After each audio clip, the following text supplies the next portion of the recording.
Programımız kaldığımız yerden devam ediyor. Şu anki konuğumuz uzman estetisyen Cemile Der. Cemile Hanım hoş geldiniz. Ben hoş buldum. Nasılsınız? Çok teşekkür ediyorum, sağ olun. Hoş geldiniz. Çok teşekkür ediyorum, sağ olun. Bugünkü konumuz yaşlanma. Evet. Tabii siz bir uzman estetisyen olarak yaş alan ve yaşıyla ilgili sıkıntısı olan pek çok kişiyle karşılaşıyorsunuz. Erken yaşlanmaya sebep olan bir takım problemler de karşılaşıyorsunuz. Erken yaşlanma nedir? Neden olur? Biraz anlatır mısınız? Erken yaşlanma dediğimiz durum 35 yaşından önce yaşlılık belirtilerinin gözle görülür hale gelmesidir aslında. Bu yaşlılık belirtileri dediğimiz sarkmalar, ince kırışıklıklar, cildin daha mat görünmesi gibi durumlardır. Aslında hani böyle bir ürkütücü gibi gelebilir ama şu günümüz teknolojisiyle artık her ne kadar yaş alsak da yaşlanma olgusu artık olmuyor. Evet. Bunu durdurabiliyoruz. Peki erken yaşlanmaya karşı ne gibi önlemler alabiliriz? Şimdi rutin cilt bakımlarımızı her zaman yapmalıyız. Cildin ihtiyacı olan bütün her şeyi ona vermeliyiz. Şimdi erken yaşlanma dediğimiz zaman o kadar ikiye ayırabiliriz aslında. En büyük sebebi ya en çok olan da genetiktir aslında erken yaşlanmanın. Bir de bu çevresel koşullarla ya da kişinin kendiyle alakalı durumlarla erken yaşlanma olur. Hani biz en çok ona daha çok müdahale edebiliriz. Bu dediğim işte kalitesiz bir beslenme şekli erken yaşlanmayı hızlandırabilir. Savunmasız güneşte uzun süre maruz kalmak erken yaşlanmayı hızlandırabilir. Hava ve sudaki kimyasallar erken yaşlanmaya bir etkendir. Onun için solaryum, yani solaryuma çok düzenli girenlerin %68 daha erken yaşlanma belirtileri olduğu her zaman görülmüştür. Bunu gibi ya da kalitesiz bir uyku düzeni. Biliyorsun hani uyku artık hep söylüyoruz. Bedenimiz, cildimiz uyurken kendini yeniler ve kalitesiz bir uykuyla da erken yaşlanma süreci yine hızlanabilir. Peki yaşına göre daha yaşlı görünen bir cilt eski görünümüne kavuşabilir mi? Eski görünümüne kavuşur, hatta daha güzelleri bile olabilir. Özellikle de hekim uygulamalarıyla. Biz öncesinde hep şöyle söylüyorum, hatta bana da gelen danışanlarda oluyor. Artık hani cilt sarkmıştır. Hani belli ki yani ona ciddi anlamda cerrahi müdahale gerekiyor. Olmasa bile ya da dolgu botoks yapmak istiyor başka bir yerde, bir hekim destekli. Benim hep önerim öncelikle cilt altını bir güçlendirmek. Diyorum ki acele etmeyin doktor uygulamaları için. Biz önce biraz cilt altını onaralım, cilt altını besleyelim. Çünkü sonrasında üzerine yapılan dolgu botoksun hem kalıcılığı daha uzun oluyor ve çok daha güzel oluyor. Şimdi danışanlar bunu bazen bilmiyor. Direkt bir hekimle dolgu yapıyor. Hani bu denk geldiğim bir durum. Yanaklarına dolgu yapıyor ya da yüzünün herhangi bir yerine. Geldiği zaman bizden mikro iğneleme istiyor. Cildimi daha parlak göstermek istiyorum. Ama profesyonel radyo frekans dediğimiz zaman biz burada bir ısı veriyoruz ve dolguyu çöp ederiz. O yüzden işlem önceliği aslında cilt altının onarılmasıdır. Öncelik cilt bakımları, ihtiyacı neyse bu fraksiyonel radyo frekansı olur, fokus ultrasyon olabilir, lazer işlemleri olabilir, birçok işlem kullanılabilir. Cilt altı canlandırıldıktan sonra bir hekim destekli değil eskiye çok daha iyi bir görünüme kavuşabilir. Peki sizlerin bu yapmış olduğu doktor uygulamalarından önce cildi desteklemek için, canlanması için, yenilenmesi için veya işte o hücrelerin yenilenmesi için yaptığınız uygulamalar kalıcı mıdır? Aslında yapılan her uygulama kalıcıdır ama şöyle kalıcıdır. Her zaman yapılan her uygulamanın devamlılığı olmalı. Yani bir botoks bile yapıyorlar, devamlılığı olursa. Biz de cilt bakımları yaptığımız zaman ev devam ürünleriyle desteklemek gerekiyor. Ve belirli aralıklarla aynı uygulamaları tekrarlamak gerekiyor. Onun dışında elbette ki her şey kalıcıdır. Yaptığımız her işlem evet, aslında cildimize desteklediğimiz faydası sürece, yaptığımız uygulamaları desteklediğimiz sürece, ara ara tekrarladığımız sürece sorunsuz aynı görünümde devam edebiliriz. Cemile Hanım, şimdi siz Adana'da yaşıyorsunuz. Tabii Evet. Adana sıcak bir bölge. Çok. Yazın daha da sıcak oluyor. Özellikle az önce sözlerinizden bir kısmını tekrarlamak istiyorum. Solaryum dediniz. Evet. Şimdi Avrupa'da güneş yok. İster istemez herkes solaryum kolik oluyorlar ve solaryuma çok fazla giriyorlar. Otomatik olarak onlarda zaten ciddi bir yaşlanma süreci Evet. oluyor.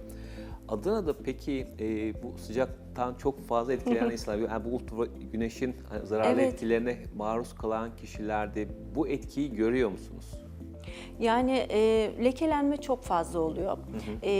Hep söylüyorum, cilt yenileme konusunu anlatırken de aslında hep bahsediyorum. Çok fazla işlem yapılıyor. Ama yani bir İstanbul'da yaptığımız uygulamaları Adana gibi bir yerde aynı zaman diliminde yapamayız. Bazı işlemler vardır cilt yenilemek için ya da bazı bakımlar, peelingler vardır. Biz bunları yaz aylarını bırakın Adana gibi bir yerde ilkbahar ayında bile yapmak çok sıkıntılıdır. Elbette ki yapan yerler var ama dönüşlerinde çok ciddi lekelenmeler oluyor. Güneş koruyucu yani herkesin bir parçası olmalı. Ciddi bir güneş var çünkü. Bahar ayında da biz yaz sıcağını görüyoruz orada. O yüzden de lekelenme ve bronz biten herkeste aynı bir renk. Ama yine de tatile gidecek olanlar elbette ki Adana'da da solaryum tercih ediliyor. Yani giden de var. Peki siz yaşlanmayı önlemek için ne tavsiyelerde bulunuyorsunuz? İnsanlar yaşlanmamak için, daha doğrusu erken yaşlanmamak için neler yapmalılar? Ya öncelikle kaliteli bir uyku. Dengeli beslenme. Çünkü vücut kilo aldıkça uyum sağlayan bir şeydir bedenimiz. Dengesiz kilo alıp vermede vücut ciddi anlamda deformasyona uğrar. Bu da bir yaşlılıktır. Sarkmalar çok olur. Dediğim gibi beslenme çok önemlidir. Karbonhidrat ve şekerden zengin gıdalarla beslenirsek yaşlılığı tabii ki hızlandırabiliriz. Bunlardan uzak durmak gerekiyor. Spor her zaman olmak gerekiyor. İşte sigara, alkol yaşlılığı hızlandırır. Bunlardan uzak durmak gerekiyor. Bir de cildimizi iyi tanıyıp ihtiyacı olanı ona verirsek yani yaşlılığı tabii ki engellemiş oluruz. Durdurmuş olabiliriz ya da daha konforlu bir yaşlılık süreci geçer. Yani istediğimiz bir görüntüde olabilir. Evet, yani yaşımızın en güzel halini Evet devam yani ettirebilmek mevcut önemli, tabii değil ki mi? bu ürünleri kullanınca biz gençleşeceğiz olarak değil ama mevcut olanı korumak, var olan cildi de daha sağlıklı bir görünüme kavuşturmak için bunlara çok ihtiyaç var. Bu bizim yaşamsal bir rutinimiz olmalı ve bu cilt sağlığı için kullanılan yani rutine sağlığımızı destekleyen her şeyi bu rutine dahil etmek gerekiyor. Yani hani bu hep ürünlerden bahsediyoruz ama dediğim gibi beslenme de, uyku düzeni de, sosyal hayat da bunu destekleyen bir şeydir. Hepsi bu rutinin bir parçası olmalı. Yaşlılığı durdurabilmek için. Peki güneş koruyucular dediğimizde bunların bir kısmı fiziksel koruyucular, bir kısmı kimyasal koruyucular içeriyor ürünler, bir kısmı da mix dediğimiz hem fiziksel hem kimyasal koruyucu ürünler içeriyor. Siz bir uzman estetisyen olarak hangisini tavsiye ediyorsunuz? Hangisi cildimiz için daha iyi? Çünkü sonuçta bu güneş koruyucuların içerisinde kimyasallar varsa Evet. bunlar da zarar verebilir.